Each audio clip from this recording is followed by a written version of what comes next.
¿Quién? ¿Quién? ¿Quién? Ya está. Lucas. Bueno, buenas tardes, hermanos. Negro, avísame si es que ya no debo salir.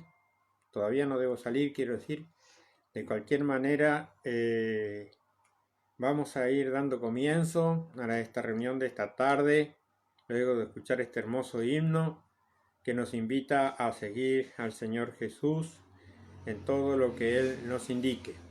Espero que podamos estar tranquilos. Quiero decirles que voy a tener a mi lado a María Amelia para hacerme las lecturas, ya que mi vista está bastante cansada y tengo problemas para leer porque se me mueven las letras, o sea, se me cansa la vista. Así que me va a ayudar ella en esta tarde. Le agradezco mucho y me alegra mucho poder tener la compañía de ella para esta tarea que no es fácil y ella es como un aliento para mí. Así que vamos a orar. Dios y Padre nuestro, te alabamos y te agradecemos por este bendito momento que tenemos la oportunidad de estar, sabiendo que tu gracia y misericordia se ha prestado para nosotros, haciéndonos salvos, libres de la ira venidera. Has inscrito nuestros nombres en el libro de la vida y sentimos que estamos abrazados por ese gran amor que tienes para nosotros y también para todos tus hijos. Y entre los hermanos que nos sentimos tan confortados, muchos de ellos que hoy seguramente estarán escuchando, les hacemos llegar un afectuoso saludo. Bueno, en el nombre del Señor Jesús, te lo agradecemos todo. Amén. Queridos hermanos, yo no sé si todos saben cuál es el propósito de las parábolas. Yo estoy en estos días mostrando algunas parábolas del Señor Jesucristo y quisiera que ustedes tengan la oportunidad de escuchar lo que dice el Evangelio según San Mateo capítulo 13, verso 13. Busquen en sus propias Biblias. Vamos a ir unos versículos para que entendamos por qué el Señor habló en parábolas a sus discípulos. Así que vamos a escuchar a María Amelia. Agradecemos también a todos los amigos y conocidos y los que nos han ayudado para esto, Negro y muchos otros que han puesto su granito de arena, porque para nosotros todo esto de transmisión así es totalmente nuevo. Así que muchas gracias a todos y espero que aquellos amigos puedan también reconocer, ustedes van a encontrar, los que no son creyentes sobre todo, que hay acá una importante información que el Señor Jesús nos da. Por eso les habló por parábolas, porque viendo no ven y oyendo no oyen ni entienden. De manera que se cumple en ellos la profecía de Isaías que dijo: de oído oiréis y no entenderéis, y viendo veréis y no percibiréis, porque el corazón de este pueblo se ha engrosado y con los oídos oyen pesadamente, y han cerrado sus ojos, para que no vean con los ojos y oigan con los oídos y con el corazón entiendan y se conviertan y yo los sane. Pero bienaventurados vuestros ojos porque ven y vuestros oídos porque oyen. Porque de cierto os digo que muchos profetas y justos desearon ver lo que veis y no lo vieron, y oír lo que oís y no lo oyeron. Hermanos, ¿se dan cuenta del privilegio que tenemos?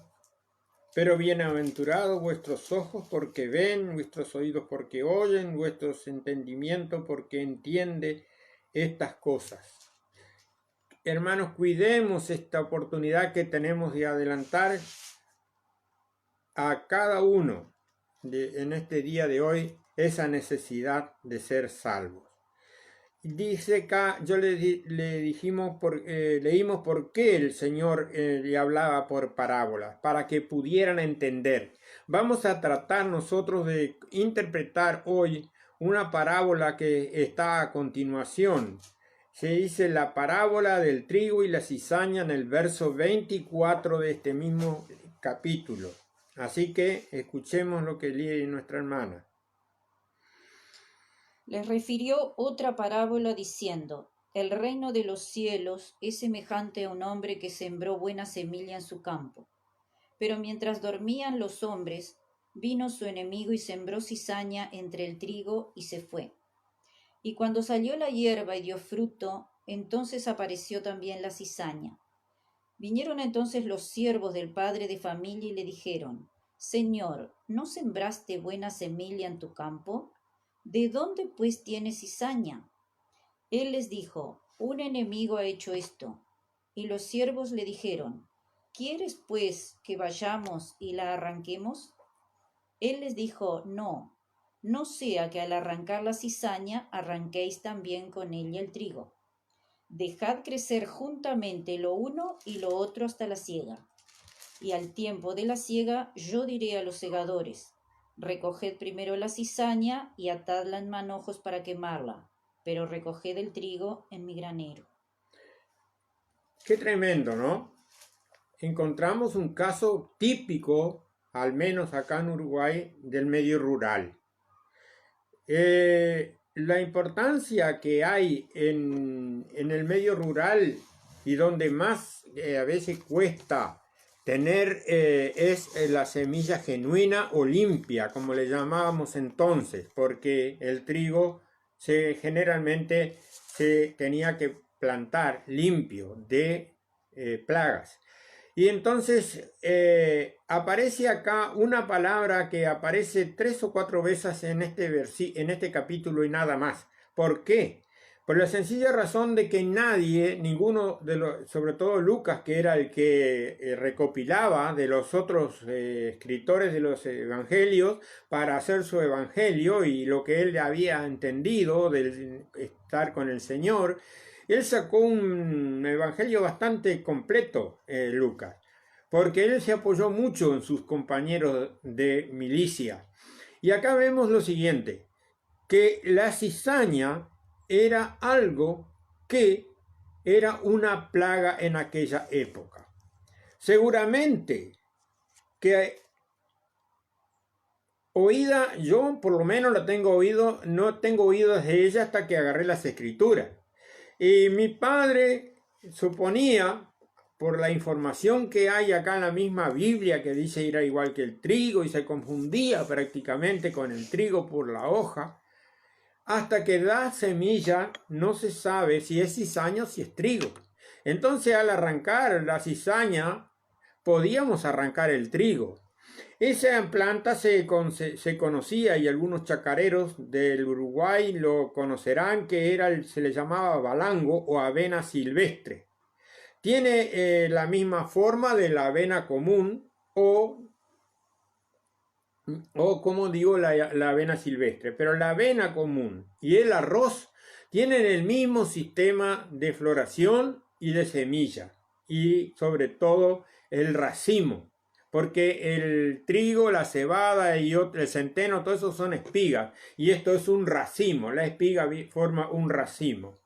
Ahora miren lo que es interesante de este balango avena silvestre. Vamos de ahora a tratar de llamarlo en adelante cizaña. Tiene la particularidad de, tiene varias particularidades notables, perdón, leí mal. Nace y crece rápido. Y generalmente se queda en la tierra de un año para el otro, por eso que cuando el hombre del campo rotura la tierra, o planta la semilla, ella ya está hinchada y va a nacer enseguida. Es una particularidad que ella tiene y es lo más difícil limpiar un campo de balango o en este caso, o si no, de cizaña. Después de nacida pone varios brotes que darán a su espiga, a veces, a su vez varias espigas. El trigo tiene echa una sola raíz, no es mucha, y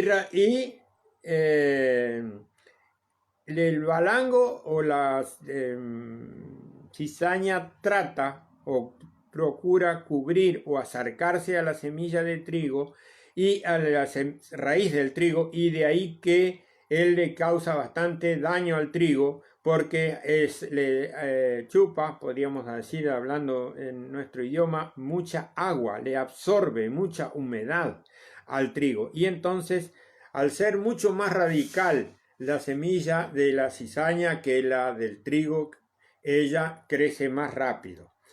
Pero su fruto y su espiga y sus semillas no se ven hasta el final, de cuando ya empieza a cuajar la semilla y se empieza a ver la fruta. Y como son como la avena o el arroz, necesitan la espera del riego y de todo para llegar a madurar, estas generalmente brotan juntamente con el trigo y se cosechan con el trigo, hacen todo el mismo recorrido. Y allá se va a manifestar la diferencia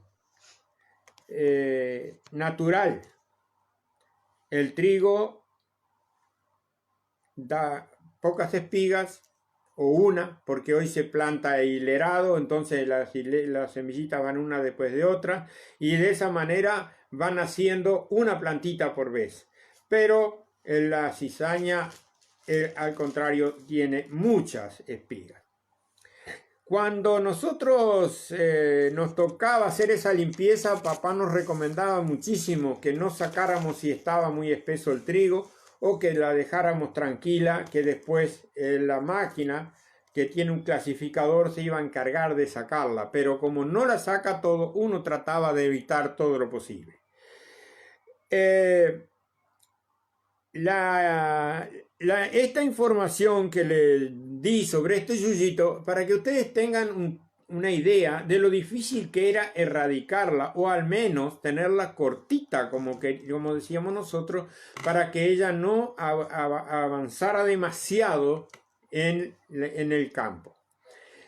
La explicación de la parábola la da Mateo en los versículos siguientes, desde el 36 al 43, que vamos a estudiar ahora, que es lo que realmente nos interesa, que es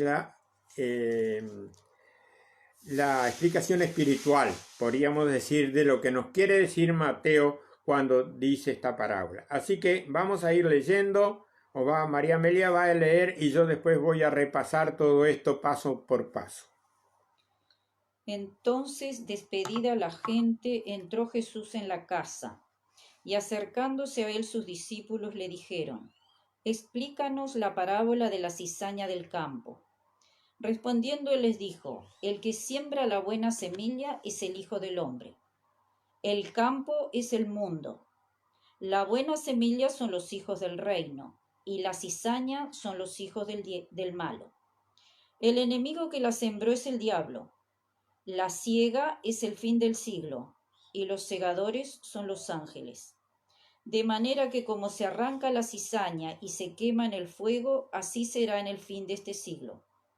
Enviará el Hijo del Hombre a sus ángeles, y recogerán de su reino a todos los que le sirven de tropiezo, y a los que hacen iniquidad, y los echarán en el horno de fuego. Allí será el lloro y el crujir de dientes.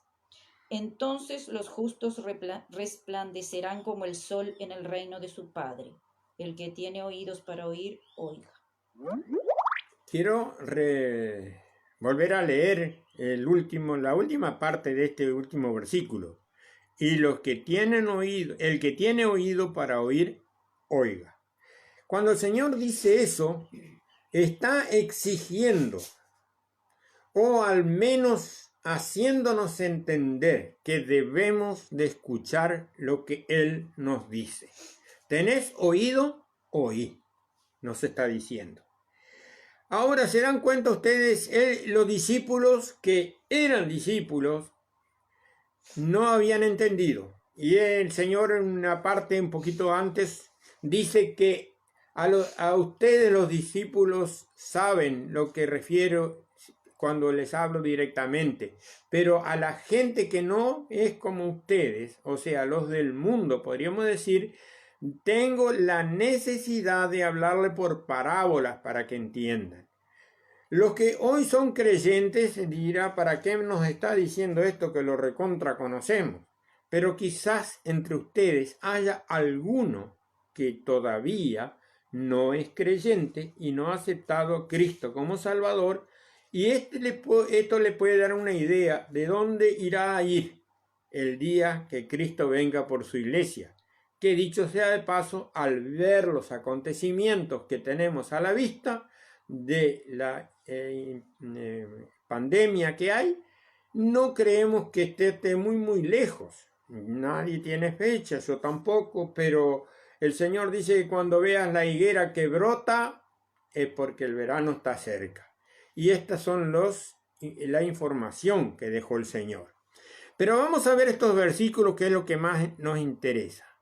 El 37 le respondió Jesús cuando les dijo que le explicaran la parábola, les dijo: el que siembra la buena semilla es el Hijo del Hombre. El campo es del hombre, del Hijo del Hombre también. El campo, mejor dicho, es el dueño del mundo, el Señor, así que el que lo hizo, así que podemos decir, la cizaña estaba en el campo, porque dice, explícanos la parábola de la cizaña del campo. Eso nos da a entender que la semilla queda de un año para el otro metida en la tierra, aunque no se vea. ¿Y cuántas veces las cosas malas entran en nuestra vida y pasan mucho tiempo que no se vean y un día aparecen? De golpe y porrazo nos pegan un susto porque nos ponemos a mirar a nosotros mismos. ¿De dónde saqué esto? Yo tengo que... ¿De dónde me vino esto a la cabeza? ¿No? Las cosas que no son buenas a veces nos quedan. Entonces, pero siguiendo en el pensamiento, vamos a decir esto: el que siembra la buena semilla es el Hijo del Hombre. Sabido es que el Hijo del Hombre es nuestro Señor y Salvador Jesucristo. Entonces, ¿cuál es la razón que Él es el gran sembrador? Él es el sembrador. En la parábola del sembrador también Él era el sembrador. Entonces vemos que Él tiene el privilegio de poder sembrar la semilla y para eso usa sus siervos. Sus siervos. Ellos ahora son los que trabajan en el campo de Él ahí. Entonces el 38 dice, el campo es el mundo. Ya tenemos ¿qué es el campo? Una de las cosas, sabemos que el campo es el mundo. Segundo, las buenas semillas son los hijos del reino. ¿Quiénes son los hijos del reino? Todo aquello que, como quien les habla y su esposa está aquí, tenemos el privilegio de ser llamados hijos de Dios por haber pedido perdón por nuestros pecados, confesándolos ante Él y recibiendo el perdón para siempre jamás. Nuestros nombres están inscritos en el libro de la vida. Y aunque venga lo que venga, ya nuestra alma no se perderá. Por eso estamos seguros que si esta pandemia nos tiene que llevar, iremos con el Señor. No pasará de eso. Y estar con el Señor, dijo Pablo, es muchísimo mejor. Así que pongámonos contentos de lo que viene sucediendo. El siguiente hecho, el siguiente párrafo dice, la buena semilla son los creyentes. ¿Somos buena semilla? Hermanos, hay buena semilla y hay que no son buena semilla, pero esos son creyentes literales. No son creyentes convertidos. Literalmente son creyentes porque conocen la Biblia, porque hablan de Dios, pero no han sido recibidos en los cielos por no haber confesado sus pecados y pedido perdón por ellos. Es importante este paso, si no hay salvación. Y no tratemos de engañar a Dios diciéndole, sí, yo soy creyente. A muchos nos dicen, sí, yo soy creyente. Pero sus hechos no dicen que son creyentes. Su forma de hablar, su forma de ser, su forma de andar. La cizaña está en el campo y el que siembra tiene es el Señor y el campo es el mundo. La buena semilla, los creyentes, la cizaña, los hijos del malo. ¿Qué quiere decir esto? Que entre nosotros hay hijos del malo. El que dice soy creyente y no lo es, no es hijo de Dios. Entonces, ¿de quién es hijo? Del malo. Bueno, el que no lo acepta, que lo rechaza, es otra clase de los que están en el mundo, de los hijos del malo. Eso que lo rechaza, no, yo no soy creyente, yo soy ateo, bueno, es hijo del malo. Y el creyente que no se ajusta a la voluntad de Dios está entre el hijo del malo y el hijo que tiene que aceptar a Cristo como Salvador. Continuamos. La siega, el fin del siglo.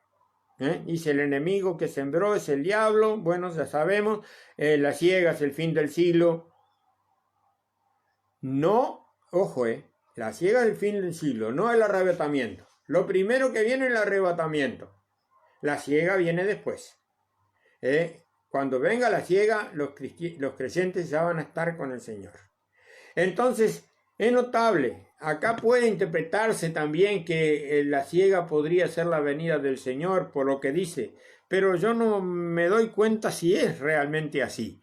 Yo prefiero entenderlo así, de manera que el trigo todavía está mezclado con la cizaña en el campo, como dice el 40, y el Señor no ha venido por su iglesia, por lo tanto, estamos esperando que vengan los ángeles a recoger. ¿Cómo es el asunto acá?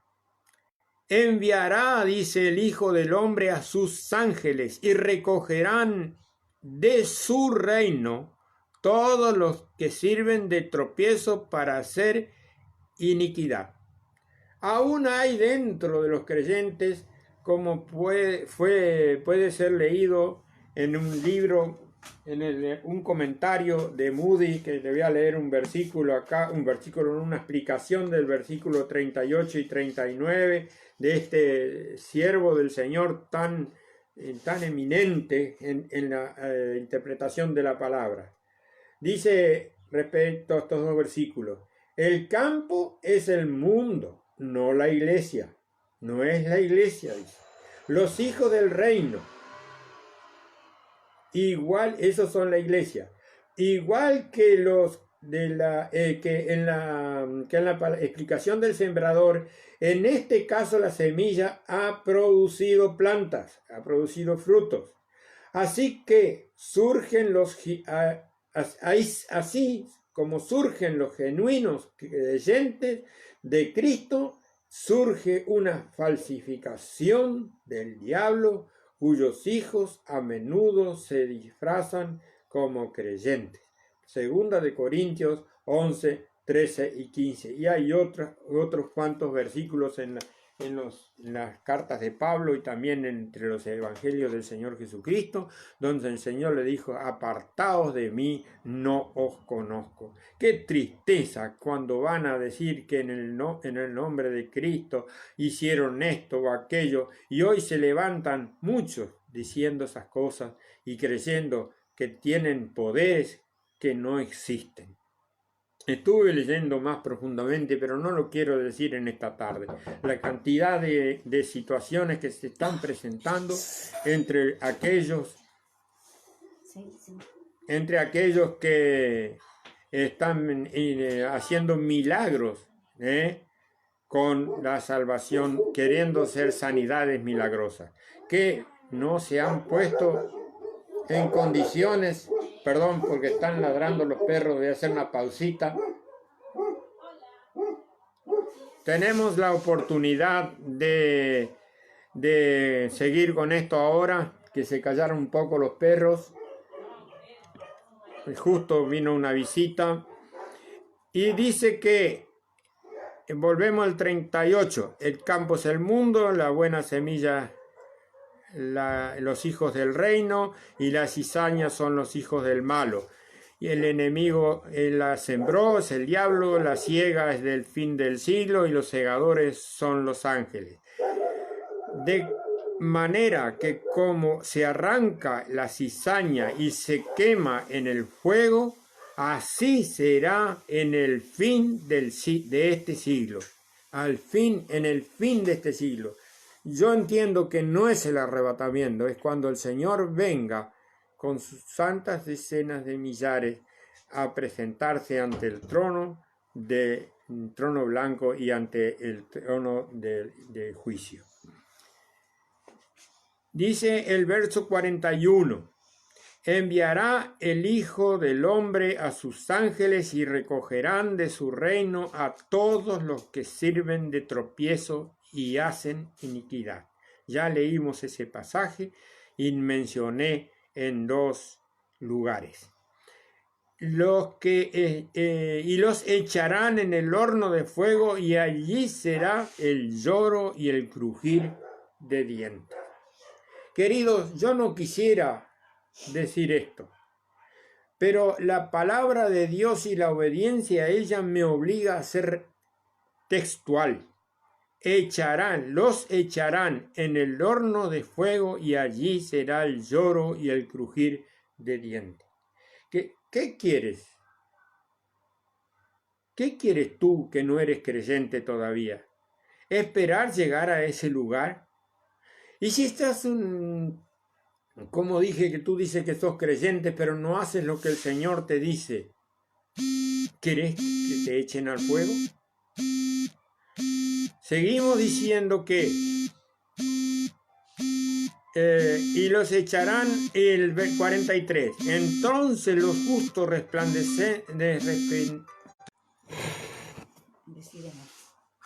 Bueno, vuelvo atrás porque me mandaron una pausa.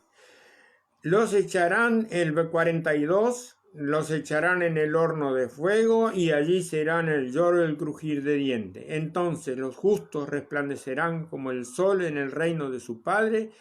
El que tiene oídos para oír, oiga. Vuelve a decir el Señor acá. Queridos, yo con esto quiero ir terminando. El destino final de la iglesia será el reino con el Padre. Ahora quiero que leamos, para terminar, 2 o 3 versículos. Uno, vos, María Amelia, va a 2 Pedro.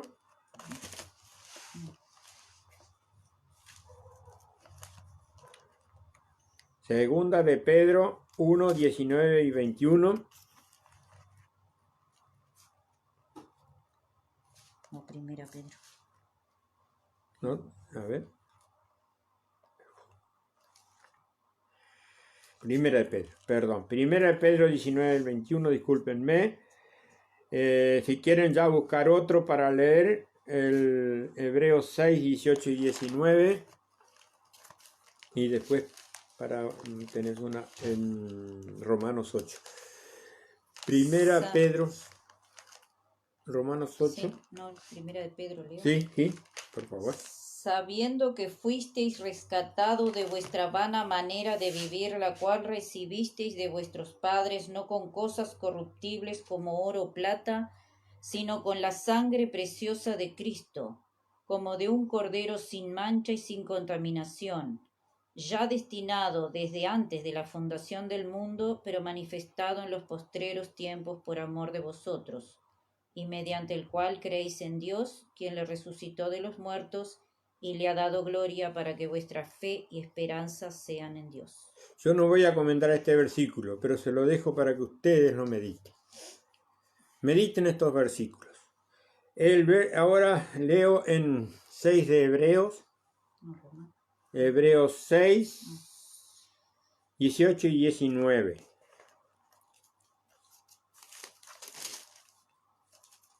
Dice así Hebreos: para que por 2 cosas inmutables, en las cuales es imposible que Dios mienta, tengamos un fortísimo consuelo los que hemos acudido para asirnos a la esperanza puesta delante de nosotros. Qué notable. Un fortísimo consuelo, dice. Y el 19, la cual tenemos como segura y firme ancla del alma, y penetra hasta dentro del velo.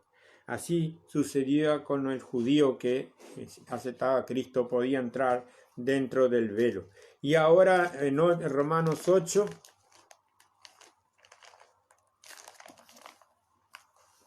¿Quieres que yo lo lea? sí, por favor, mamá. Romanos 8, 37 al 39. Antes, en todas estas cosas somos más que vencedores por medio de aquel que nos amó, por lo cual estoy seguro de que ni la muerte, ni la vida, ni ángeles, ni principados, ni potestades, ni lo presente, ni lo porvenir, ¿Sí? ni lo alto, ni lo profundo, ni ninguna otra cosa creada nos podrá separar del amor de Dios que es en Cristo Jesús, Señor nuestro. Muy bien, hermanos. Con esto terminamos y esperamos que ustedes puedan meditar en lo que hemos oído esta noche, esta tarde. Y escuchemos este himno, si ustedes quieren, pueden hacerlo, que nos habla de la situación que estamos viviendo hoy.